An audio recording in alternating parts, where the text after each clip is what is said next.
Tesse and co-host Paula Okone, that's me, where we share with you top leadership and management strategies.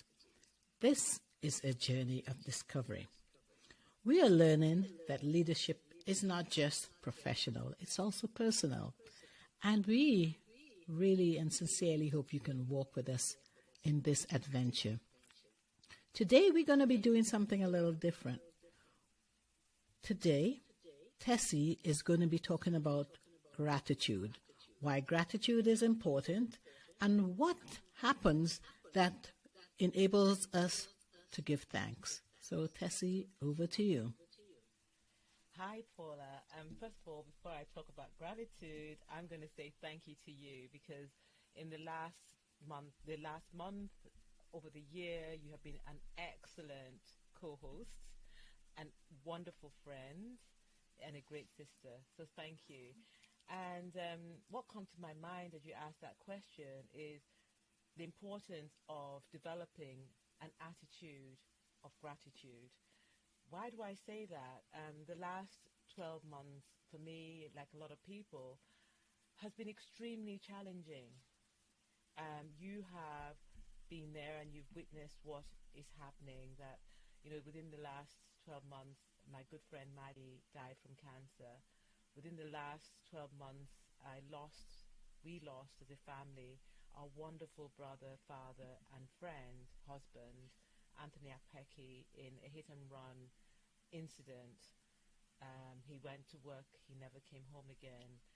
We've lost people who are very close to us, and when they have survived, they've gone through really hard times and are still going through hard times. So we know the challenges of that, the challenges of the pandemic, which has hit everyone in the world in different ways.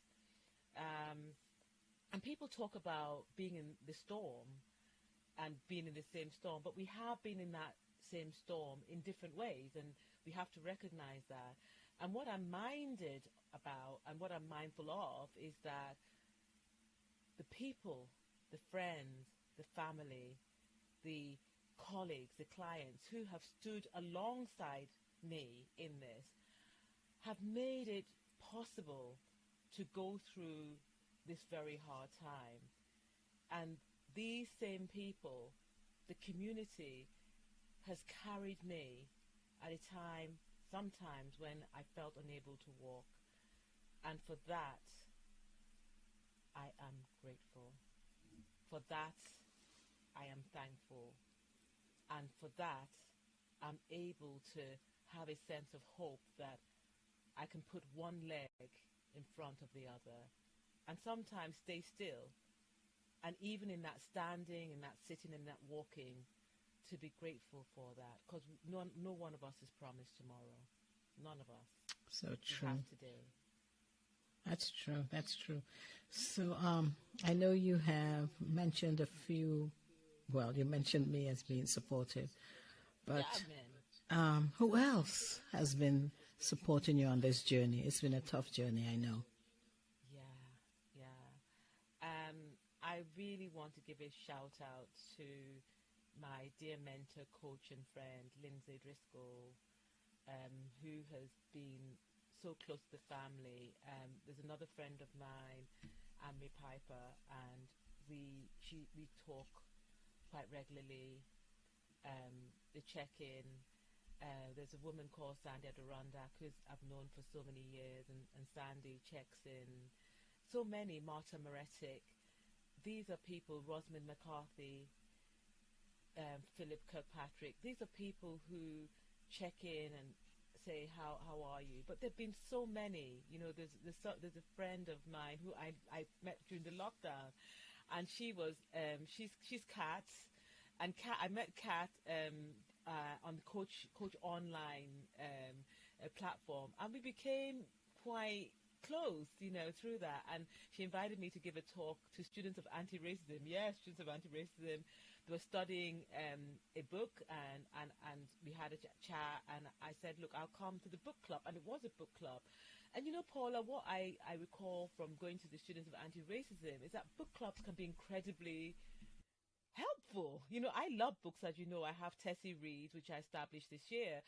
I love books, but to have a book club where people get together on a theme and do that, I give my hands to Kat. So there's just so many people getting on board was one really great director of social change. These are people who really stood with me in the gap, and I think it's totally awesome to have this opportunity to say thank you to these wonderful people who made time, who stopped, who cried, who smiled, and who really stood by me and walked with me. Not to talk of people like your dearest friend who I snatched, Nancy White, over to you. I snatched her, Desiree. Yeah, I mean, these are just some, and Deborah Barker, and all the wonderful Laura Gates, all the wonderful people who came on the podcast. Dr. Nate, DTK, Bunny Marcus. These are people who I just thought the podcast became a family. A family of friends, a family of people who connected. Who would have thought, Paula? Who would have thought? Who would have thought in 2016 when we started talking about you starting a podcast and we just record clips. In fact, a few of those clips are still available. And then you gave definitions of governance and leadership. I know. But it wasn't the right time. It wasn't the right time, sweetheart. Mm-hmm. And you know for yourself that you actually had your own journey of pain and struggle, and my heart goes out to you in 2018 when you had such a rough time. And part of my gratitude is your determination to stay in the game, your determination, Paula, day after day to get up. And I've learned so much from you about how to persevere and how to stay, because sometimes living with a level of pain and suffering can be so hard. And I learned from you, my dear friend, about how to do that with not just with gratitude, but with an aptitude of growth in the midst of a valley. Thank you, sweetheart. Thank you. Well, thank you. I mean, you were there with me and you walked along with me. So I'm grateful for your friendship and for your understanding, because I know you and I know we do business together, and yes. You put some things on hold just so that I could continue to thrive. Yes, ma'am. And but even more importantly, I have to give all credit to my Lord and Savior, Jesus Christ. Amen. He got me through this. I couldn't have done this on my own. And not to take away from that, in a continuation with gratitude, is there a motto you have? And there's something else that there's a big elephant in the room we're not addressing. Something happened last week and then this week that I do want you to address.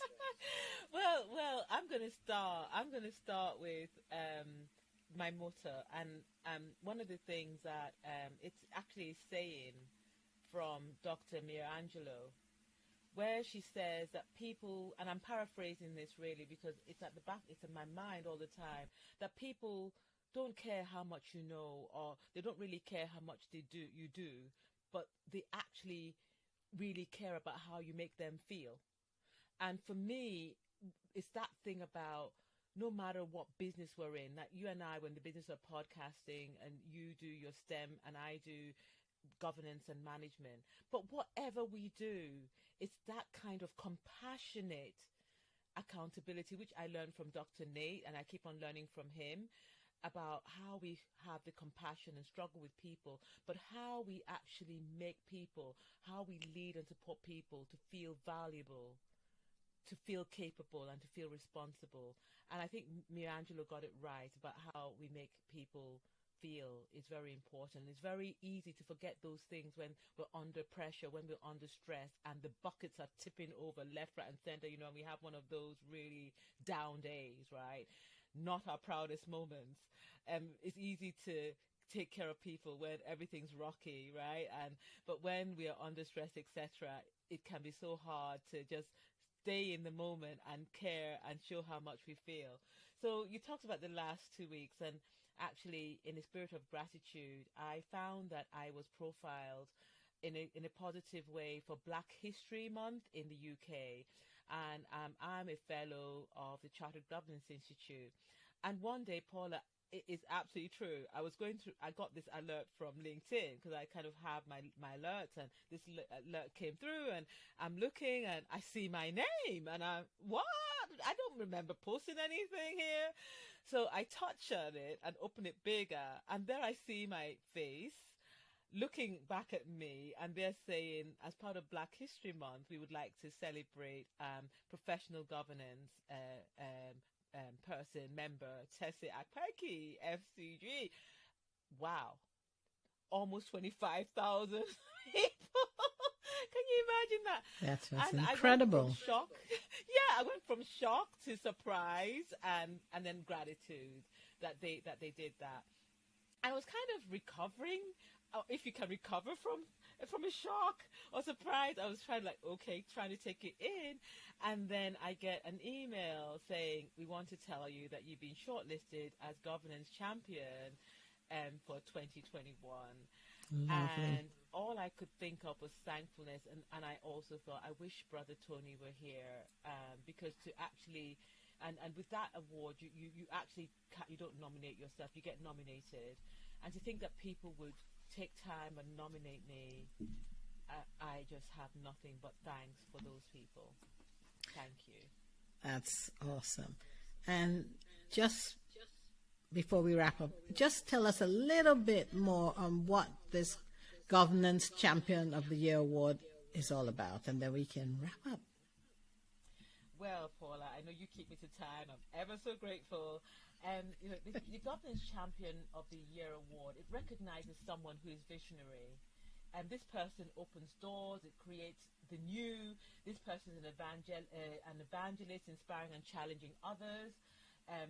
This person drives and pushes recognition for others in their profession. They lead by example, they advocate and demonstrate behaviors and the value of good governance. They have a personal touch, they bring in new talent, they nurture and help others to flourish. This person won't be ignored and will make noise and stand up for what is right. They will make a significant and positive impact upon other people and upon the organizations or the communities they serve. So this is really a position or a role of influence, which is about standing up, speaking out, staying with, even when it gets really hard. Thanks for that explanation. And now, can anyone who listens to this ask me if she does not, that's she being Tesse, doesn't qualify for all those attributes that she just listed? You didn't tell me you were going to do that, Paula. This is about surprises. We said this is an adventure. And so if anyone could tell me why she doesn't qualify, please drop us a note at tesseakpeki.com, because that's where you will find, that's where you can drop your comments for her to let us know why you think that she should not be nominated. But anyway, all good things come to an end. And so, Tesse, any closing words? Yeah, I just want to say that if I have made any impact, if I have changed anything, it's because I have stood on the shoulders of giants. Because I cannot do anything by myself. It is, for me, a collective effort. And for this year, it's been a collective effort of collaboration, of cooperation, and of love. And for that, I am eternally grateful. Thank you. Lovely, lovely, lovely. So there you have heard Tesse Akpeki. She's the host of Tesse Talks. She's been talking about gratitude. Typically, we do a podcast and not a podcast and a video, but we thought we'd do something different. So even though most times it's the podcast, I encourage you to head over to Apple Podcasts or Google Podcasts, Spotify, or anywhere else where you listen to podcasts, and please subscribe to us. And if you love what you just saw, you didn't just hear us, you saw us, please write us a raving review. We love 5s. And if you have any questions or topic that you want covered relating to leadership or governance, send us a note. And your notes can be personal as well as professional. Last but not least, if you'd like to be a guest on Tesse Talks, please head over to Tessie.Akpeki/Tesse Talks to apply. Thank you all, and we'll say from here, goodbye.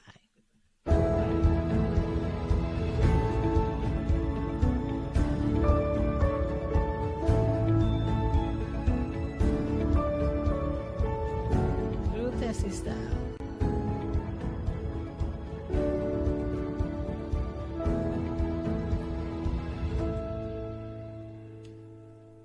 Thank you all.